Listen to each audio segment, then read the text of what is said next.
Hi friends, ಎಲ್ಲರಿಗೂ ನಮಸ್ತೆ. ಮುದ್ದು ಸೊಸೆ ಮುಂದಿನ ಸಂಚಿಕೆಯಲ್ಲಿ ಏನಾಗುತ್ತೆ ನೋಡೋಣ ಬನ್ನಿ. ನೋಡೋದಕ್ಕೂ ಮುಂಚೆ ಯಾರು ವಿನೋದ ವೈಎಂ ಲಾಗ್ಗೆ ಸಬ್ಸ್ಕ್ರೈಬ್ ಆಗಿಲ್ವೋ ಪ್ಲೀಸ್ ಸಬ್ಸ್ಕ್ರೈಬ್ ಆಗಿ, ಬೆಲ್ಲೈಕಾನ್ ಆಲ್ ಅಂತ ಒತ್ತಿ ಫ್ರೆಂಡ್ಸ್. ಈಗ ಹೇಳ್ತೀನಿ ಅಂತ ಬೇಜಾರು ಮಾಡ್ಕೋಬೇಡ ಚೆಲ್ವಾ. ನಿನ್ನ ಮಗಳು ಶಿವರಾಮನ್ನ ಜೈಲ್ಗೆ ಕಳಿಸ್ಲು ಅಂತ ಗೊತ್ತಾದಾಗ ನಿಂದು ಅವಳ ಗಂಡನ ಜೊತೆ ಹಟ್ಟಿಲಿ ಬಾಳ್ತಾ ಇಲ್ಲ. ಈಗ ಹೆಂಗಿದ್ರು ಆಗಬಾರ್ದು ಅನಾಹುತ ಆಗೋಗದೆ.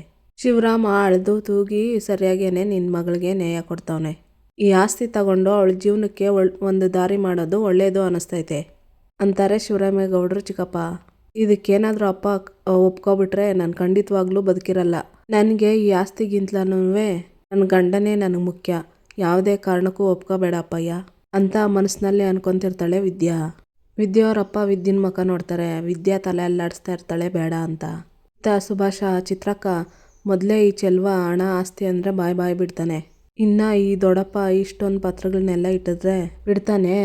ಹಂಗೆ ನೋಡ್ತಾ ಇರು. ಆಸ್ತಿ ಪತ್ರಗಳನ್ನೆಲ್ಲ ತಗೊಂಡು ಮಗಳನ್ನ ಕರ್ಕೊಂಡು ಹೆಂಗ ತಮಟೆ ಹೊಡ್ಕೊಂಡು ಬಂದೋ ಹಂಗೆ ಖುಷಿಯಾಗಿ ಸಂತೋಷದಿಂದ ವಾಪಸ್ ಹೊಂಟೋಗ್ತಾನೆ ಅಂತ ಸುಭಾಷ ಹೇಳ್ತಾನೆ.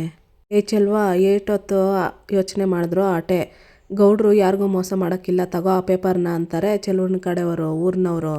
ಏನೆಲ್ಲ ನೋಡ್ತಾ ಇದ್ದಿ, ಬಿರ್ನಿ ಏನಾದರೂ ಒಂದು ತೀರ್ಮಾನ ಮಾಡ್ಲಾ ಅಂತಾರೆ ಊರಿನವರು. ವಿದ್ಯಾವರಪ್ಪ ಹೋಗಿ ಪತ್ರ ತಗೊಂಡು ನೋಡಿಕೊಂಡು ಯೋಚನೆ ಮಾಡಿಕೊಂಡು ಮತ್ತೆ ಅಲ್ಲೇ ಬಂದು ನಿಂತ್ಕೊತಾರೆ. ಯಾಕೆ ಚೆಲ್ವ ಪೇಪರ್ನ ಹಂಗೆ ಇಟ್ಬಿಟ್ಟು ಹೋಗ್ಬಿಟ್ಟೆ ಅಂತಾರೆ ಶಿವರಾಮೇಗೌಡರು ಚಿಕ್ಕಪ್ಪ. ನಾನು ಯಾವುದೇ ಸಂಬಂಧಗಳನ್ನ ಕಳ್ಕೊಳ್ಳೋದಕ್ಕೆ ಇಷ್ಟಪಡೋದಿಲ್ಲ ಅಂತಾನೆ ವಿದ್ಯಾವರಪ್ಪ. ಇನ್ನೇನಪ್ಪ ಶಿವರಾಮ, ಚೆಲ್ವ ಆಸ್ತಿ ಪತ್ರ ತಗೊಳ್ದೆ ಸಂಬಂಧಗಳು ಕಳ್ಕೊಳಕ್ಕೆ ಇಷ್ಟ ಇಲ್ಲ ಅಂದಮೇಲೆ ಈ ಮದುವೆಗೆ ನಮ್ಮದು ತಕರಾರಿಲ್ಲ ಅಂತ ಅರ್ಥ ತಾನೆ? ಏನೋ ಆಗಿದ್ದೆಲ್ಲ ಒಂದು ಕೆಟ್ಟ ಕನಸು ಅಂದ್ಕೊಂಡು ಮುಂದಕ್ಕೆ ಹೋಗ್ಬೋದು ಅಲ್ವೇ? ಯಾರಿಗೂ ಅನ್ಯಾಯ ಆಗದಿದ್ದಂಗೆ, ಅವಮಾನ ಆಗದಿದ್ದಂಗೆ ಸ್ಥಾನಮಾನ ಕೊಟ್ಕೊಂಡು ಮುಂದಕ್ಕೆ ಹೋಗೋ ಅಂತಾರೆ ಶಿವರಾಮೇಗೌಡರು ಚಿಕ್ಕಪ್ಪ. ನಮ್ಮೂರು ಹೆಣ್ಮಗುಗೆ ಅನ್ಯಾಯ ಆಗಬಾರ್ದು ಅಂತ ಇಲ್ಲಿ ಗಂಟ ಬಂದವು. ಚೆಲ್ವ ಸುಮ್ಕೆ ಆಗವನೆ ಅಂತಂದರೆ ಈ ಮದುವೆಗೆ ಒಪ್ಕೊಂಡವನೆ ಅಂತಾನೆ ಅರ್ಥ ಅಂತ ಚೆಲ್ವನು ಊರು ಕಡೆಯವರು ಹೇಳ್ತಿರ್ತಾರೆ. ಚಿಕ್ಕಪ್ಪ, ಚೆಲ್ವ ಈಗ ಸುಮ್ಮನೆ ಆಗಿರ್ಬೋದು, ಆದರೆ ಮದುವೆ ಮನೇಲಿ ಬಂದು ತಕರಾರು ಮಾಡ್ದಿದ್ದಂಗೆ ನೋಡ್ಕೊಳ್ಳೋ ಜವಾಬ್ದಾರಿ ನಿಮ್ಮದು ಅಂತಾಳೆ ಸಾವಿತ್ರಿ. ನೋಡವ್ವ, ಅವನು ಈಗ ಆಸ್ತಿಗಿಂತ ಸಂಬಂಧ ಮುಖ್ಯ ಅಂತ ಹೇಳವನಲ್ವೇ? ಹಂಗನ್ಮಕ್ಕೆ ಅವನು ಹಂಗೆಲ್ಲ ಮಾಡಲ್ಲ ಬಿಡು. ನೀವು ನಿಶ್ಚಿಂತೆಯಿಂದ ಮದುವೆ ಕಾರ್ಯ ಮಾಡಿ ಅಂತ ಶಿವರಾಮೇಗೌಡರು ಚಿಕ್ಕಪ್ಪ ಹೇಳ್ತಾರೆ. ಸರಿ ಚಿಕ್ಕಪ್ಪ ಅಂತಾಳೆ ಸಾವಿತ್ರಿ. ಶಿವರಾಮ, ನಾವಿನ್ನು ಬರ್ತೀವಿ ಅಂತ ಹೇಳಿ ಬಂದಿದ್ದವರೆಲ್ಲ ಎಲ್ಲ ಹೊರಟೋಗ್ತಾರೆ. ಇತ್ತ ಶಿವರಾಮೇಗೌಡ್ರ ಮನೆಯವರನ್ನು ಒಬ್ಬೊಬ್ಬರೇ ಹೊರಟೋಗ್ತಾರೆ. ವಿದ್ಯಾವರಪ್ಪ ಇರ್ತಾರೆ. ವಿದ್ಯಾವರಪ್ಪ ಸುಮ್ಮನೆ ಏನೂ ಮಾತಾಡ್ದೇನೆ ಹೊರಟೋಗ್ತಾರೆ. ಇತ್ತ ವಿದ್ಯಾ ಹತ್ಕೊಂಡು ನಿಂತಿರ್ತಾಳೆ. ಇತ್ತ ಕೋಟ್ಲೆ ತಲೆ ಮೇಲೆ ಬಟ್ಟೆ ಹಾಕ್ಕೊಂಡು ಕೂತಿರ್ತಾನೆ. ಈ ಫೋನ್ ಇಲ್ಲದೆ ಹೋದ್ರೆ ಎಲ್ಲನೂ ಕಳ್ಕೊಂಬಿಟ್ಟಿದ್ದೀನಿ ಅಂತ ಅನ್ನಿಸ್ತೈತೆ. ಅಲ್ವೇ ಹೋದಾಗ ನಾನು ಫೋನ್ನ ಚಡ್ಡಿ ಜೋಬಲ್ಲಿ ಮಡ್ಕೊಂಡಿರ ಮೇಲಿನ ಜೋಬಲ್ಲಿ ಮಡ್ಕೊಂಡೆ. ಹಿಂದೆ ಏಟ್ಗೆ ಬಿದ್ದೋಗದೆ ಬಡ್ಡಿ 5 ಫೋನು. ಏನಪ್ಪ ಮಾಡೋದು ಈಗ? ಹೋಗ್ಲಿ, ನಮ್ಮ ಫ್ರೆಂಡು ಫೋನ್ ಅಂಗಡಿ ಮಡ್ಗವನಂತ ನನ್ನ ಮಗ ಇವನು ದುಡ್ಡು ಕೊಡ್ತಾನೋ ಇಲ್ವಾ ಅಂತ ಫೋನ್ನ ಅಕ್ಕಿ ಡಬ್ಬದಲ್ಲಿ ಮಡಗ್ಬಿಡು ಅಂತ ಅಂದ್ಬಿಟ್ಟ. ಛತ್ರಿ ಇರಲಿ, ಮಾಡ್ತೀನಿ. ಫೋನು ಇನ್ನೂ 2 ಗಂಟೆ ಅಕ್ಕಿ ಡಬ್ಬದಲ್ಲೇ ಇರಲಿ. ಸರಿ, ಹೋಗ್ಲಿಲ್ಲ ಅಂದರೆ ಮತ್ತೆ ಹೋಗ್ತೀನಿ. ಆದರೆ ಅಲ್ಲಿ ಗಂಟೆ ಹೆಂಗಪ್ಪ ಕಾಲ ಕಳಿಯೋದು ಶಿವನೇ ಅಂತ ಪೇಚಾಡ್ತಾ ಇರ್ತಾನೆ ಕೋಟ್ಲೆ. ಇತ್ತ ಲ್ಯಾಬಿಗೆ ಕೊಟ್ಟಿದ್ದ ಕೇಕ್ನ ಟೆಸ್ಟ್ ಮಾಡಿ ಅವರು ಶರತ್ ಬನ್ನಿ ಇಲ್ಲಿ. ಅವ್ರು ಹೇಳ್ದಂಗೆ ಅನುಮಾನ ನಿಜ ಆಯಿತು. ಈ ಕೇಕಲ್ಲಿ ಮತ್ತೆ ಬರೋ ಔಷಧಿ ಬೆರೆಸಿದ್ದಾರೆ. ಅದನ್ನು ಯಾರೇ ತಿಂದರೂ 5ರಿಂದ 10 ನಿಮಿಷದೊಳಗಡೆ ಪ್ರಜ್ಞೆ ತಪ್ತಾರೆ. ಪ್ರಜ್ಞೆ ಬರೋದಕ್ಕೆ 6ರಿಂದ 8 ಅವರ್ ಬೇಕಾಗುತ್ತೆ ಅಂತ ಹೇಳಿ ತಗೊಳ್ಳಿ ರಿಪೋರ್ಟ್ ಅಂತ ಕೊಡ್ತಾರೆ. ಮೊದಲು ಈ ವಿಷಯ ಅವ್ರಿಗೆ ಹೇಳ್ಬೇಕು ಅಂತ ಶರತ್ತು ಫೋನ್ ಮಾಡ್ತಾನೆ ಕೋಟ್ಲೆಗೆ. ಯಾಕೋ ಫೋನ್ ಎತ್ತಾ ಇಲ್ಲ, ಅರ್ಜೆಂಟು ಅಂತ ಹೇಳ್ತಿದ್ರು. ಹೇಗಿದ್ರು ಅವ್ರ ಮನೆ ನನಗೆ ಗೊತ್ತು, ನಾನೇ ಒಂದು ಹೆಜ್ಜೆ ಹೋಗಿ ಕೊಟ್ಬಿಟ್ಟು ಬರ್ತೀನಿ ಅಂತಾನೆ ಶರತ್ತು. ಅಲ್ಲಿಂದ ಹೊರಡ್ತಾನೆ ಶರತ್ತು. ಇತ್ತ ಈಶ್ವರಿಗೆ ಹೆಂಗೋ ಮೀಟಿಂಗ್ ಹಾಕಿರ್ತಾರೆ. ಅಬ್ಬಾ, ಓದ್ ಜೀವ ಬಂದಂಗಾಯ್ತು. ಆ ಚೆಲ್ವ ಇಷ್ಟು ಸುಲಭವಾಗಿ ಹೋಗ್ತಾನೆ ಅಂತ ಅನ್ಕೊಂಡಿರ್ಲಿಲ್ಲ ಅಂತ ಸಾವಿತ್ರಿ ಹೇಳ್ತಾಳೆ. ಈ ಹುಲಿ 4 ಹೆಜ್ಜೆ ಹಿಂದೆ ಹೋದ್ರೆ ಏನರ್ಥ ಹೇಳು ಅಂತಾಳೆ ಈಶ್ವರಿ. ಏನೋ ದೊಡ್ಡದಾಗಿ ಬೇಟೆ ಆಡೋದಕ್ಕೆ ಸಿದ್ಧವಾಗ್ತೈತೆ ಅಂತ ಅರ್ಥ ಅಂತ ಸುಭಾಷ ಹೇಳ್ತಾನೆ. ಆ ಚೆಲ್ವ ಹಂಗೆಯ ಗೇಣುದ್ದ ಸಿಕ್ಕಿದ್ರೆ ಮಾರುದ್ದ ಮಾಡ್ತಾನೆ ಅಂತದ್ರಾಗೆ ಬಾವನ ಮಾತಿಗೆ ಸುಮ್ಕೆ ಹೋಗವನಂದ್ರೆ ನನಗೆ ನಂಬಕ್ಕೆ ಆಗ್ತಾ ಇಲ್ಲ. ಯಾಕೋ ಅನುಮಾನ ಬರ್ತದೆ ಅಂತ ಈಶ್ವರಿ ಹೇಳ್ತಾಳೆ. ಅನುಮಾನ ಅಂದರೆ ಏನತ್ತೆ ಅರ್ಥ ಅಂತಾಳೆ ವಿನಂತಿ. ಇನ್ನೇನು ವಿನಂತಿ, ಇದು ಏನೋ ದೊಡ್ಡದಾಗಿ ಪ್ಲಾನ್ ಮಾಡಿಕೊಂಡು ಉದ್ದೇಶ ಇಟ್ಕೊಂಡು ಹೋಗವನೆ ಅಂತ ಅರ್ಥ ಅಂತ ಈಶ್ವರಿ ಹೇಳ್ತಾಳೆ. ದಿಟ ಕಣವ್ವ, ಅವನು ನ್ಯಾಯ ಕೇಳಕ ಅಂತ ಬಂದವನು ದೊಡ್ಡಪ್ಪನ ಮಾತಿಗೆ ಒಪ್ಪಿ ಮರು ಮಾತಾಡದೆ ಸುಮ್ಕೆ ಹೋದ ಅಂದರೆ ಅವನೇನೋ ದೊಡ್ಡದಾಗೆ ಸಂಚು ಮಾಡ್ಕೊಂಡು ಬರ್ತಾನೆ ಅಂತ ಅನಿಸುತ್ತೆ ಅಂತಾಳೆ ಚಿತ್ರ. ಅನ್ನಿಸ್ತದೆ ಏನೇ ಮಾಡೇ ಮಾಡ್ತಾನೆ ಅಂತಾಳೆ ಈಶ್ವರಿ. ಇತ್ತ ಕಣ್ಕಂಡು ಬಾಯಿ ಬಿಡ್ತಾ ಇರ್ತಾರೆ ವಿನಂತಿನ್ನು ಸಾವಿತ್ರಿ. ಅವತ್ತು ತಾಳಿ ಶಾಸ್ತ್ರದ ದಿನ ಅವ್ರ ಮಗಳು ತಪ್ಪು ಮಾಡ್ದವಾಗ ಸಿಕ್ಕಾಕೊಂಡಾಗ ಕತ್ತಿಡ್ದು ಆಚೆ ದಬ್ದಾಗ ನಮ್ಗಳ ಮುಂದೆನೆ ಸುಮ್ಕೆ ಹೋದವನು ಪಂಚಾಯಿತಿ ಸೇರಿಸಿ ಜನಗಳನ್ನ ಗುಡ್ಡೆ ಹಾಕಿ ಮತ್ತೆ ಮಗಳನ್ನ ಮನೆಗೆ ಬರೋಂಗೆ ಮಾಡ್ದ ತಾನೆ. ಅಂಥವನು ಸುಮ್ಕೆ ಹೋಗವನೆ ಅಂದರೆ ಖಂಡಿತ ಏನಾದರೂ ಮಾಡೇ ಮಾಡ್ತಾನೆ ಅಂತ ಈಶ್ವರಿ ಹೇಳ್ತಾಳೆ. ದುಡ್ಡು ಅಂದರೆ ಬಾಯಿ ಬಿಡೋ ಚೆಲ್ವಾ, ಅರ್ಧ ಆಸ್ತಿ ಪೇಪರ್ನೇ ಟೇಬಲ್ ಮೇಲೆ ಮಡಗಿದ್ರುವೆ ಅವ್ನು ಮುಟ್ಲಿಲ್ಲ ಅಂತಂದ್ರುವೆ ತಲೆನಲ್ಲಿ ಬೇರೆ ಏನೋ ಓಡ್ತದೆ ಅಂತ ಅರ್ಥ ಅಂತಾನೆ ಸುಭಾಷ. ಈಗ ಒಂದ್ರ ಮೇಲೆ ಒಂದು ಅಡೆತಡೆ ಬರ್ತಾ ಇರೋದು ನೋಡ್ತಿದ್ರೆ ನನಗೆ ಯಾಕೋ ಈ ಮದುವೆನೇ ನಡೆಯಲ್ಲ ಅನ್ನಿಸ್ತೈತೆ ಅಂತಾಳೆ ಚಿತ್ರ. ಅಯ್ಯೋ ಚಿತ್ರ, ಹಿಂಗೆಲ್ಲ ಅಪ್ಶಕ್ನ ನುಡಿಬೇಡ್ವೆ, ಇದನ್ನು ಕೇಳಿಸ್ಕೊಂಡ್ರೆ ಭಯ ಆಯ್ತೈತೆ. ಅದಕ್ಕೆ ನೀವೆಲ್ಲ ನಮ್ಮ ಜೊತೆ ನಿಂತ್ಕೊಂಡು ನನ್ನ ಮಗಳಿಗಾಗಿರೋ ಅನ್ಯಾಯಕ್ಕೆ ನ್ಯಾಯ ಕೊಡಿಸ್ಬೇಕು, ಹೆಂಗಾರ ಮಾಡಿ ಅವಳು ಮದುವೆ ಮಾಡಿಸ್ಬೇಕು ಅಂತಾಳೆ ಸಾವಿತ್ರಿ.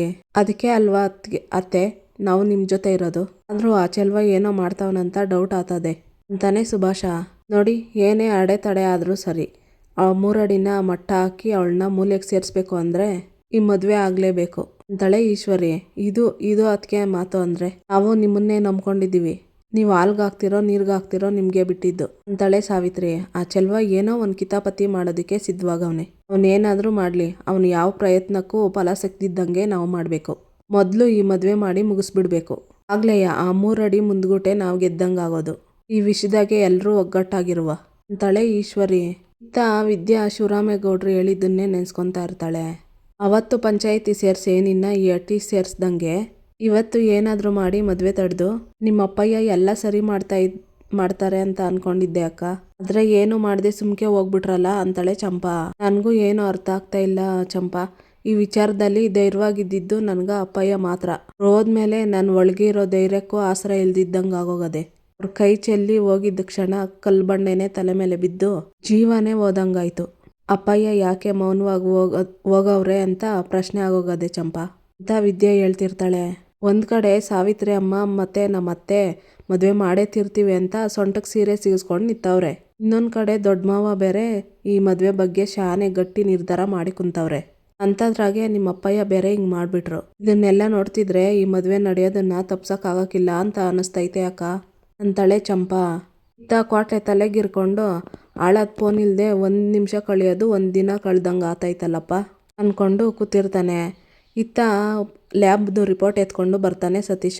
ಹಿಂಗೆ ಕುಂತ್ರೆ ತಲೆ ಕೆಟ್ಟೋತದೆ, ತೋಟಕ್ಕಾದರೂ ಹೋಗಿ ನೀರಾದರೂ ಬಿಟ್ಬಿಟ್ಟು ಬರೋಣ ಅಂತ ಕ್ವಾಟ್ಲೆ ಎದ್ದು ಹೊರಟೋಗ್ತಾನೆ. ಇತ್ತ ಸತೀಶ ಒಳಗಡೆ ಹೋಗ್ತಾ ಇರ್ತಾನೆ.